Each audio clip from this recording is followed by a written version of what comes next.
Bonjour, je suis Monsieur Faux Alain Glove René, concepteur développeur informatique, développeur logiciel, ancien étudiant de la faculté de droit et de sciences économiques de l'Université d'Orléans, dans le Loiret, en France.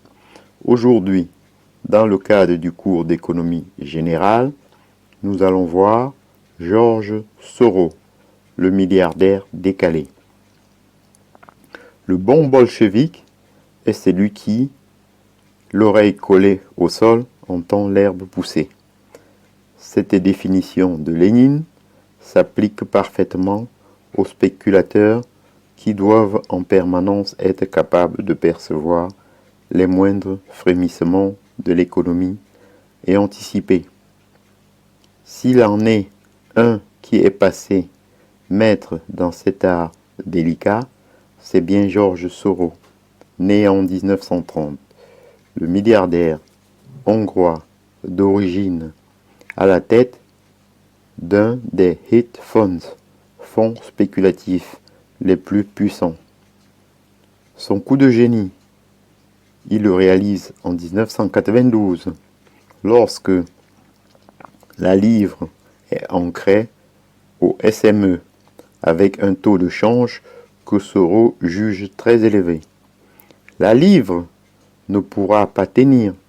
Il spécule donc à la baisse sur la monnaie britannique, malgré des efforts désespérés de la Banque centrale qui dépense des milliards pour soutenir la livre. Elle doit être à la fin dévaluée. Soros gagne 1 milliard de dollars. Depuis, Georges Soros s'est surtout fait une réputation de profondeur du système qui le fait prospérer. Entre une spéculation et une autre, Soros multiplie les interventions pour mettre en garde contre les errements de la finance et des marchés dérégulés. Partisan de la taxation des transactions financières internationales, il prévient à plusieurs reprises l'Union européenne des menaces qui pèsent sur l'euro et soutient la création d'eurobonds par la BCE, seule manière de stabiliser la monnaie européenne. Cela ne l'empêcherait pas, selon Wall Street Journal, 26 février 2010, de spéculer contre l'euro.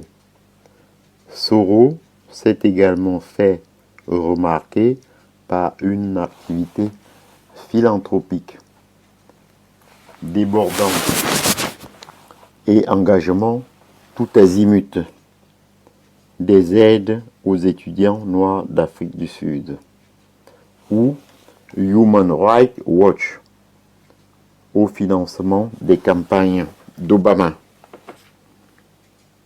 Le dernier acte de cette générosité militante est un somptueux cadeau fait à la science économique elle-même, un cadeau de naissance de 50 millions déposés dans le berceau de l'Institut for New Economic Thinking, créé en avril 2010, King's College de Cambridge, lieu emblématique de la tradition keynésienne.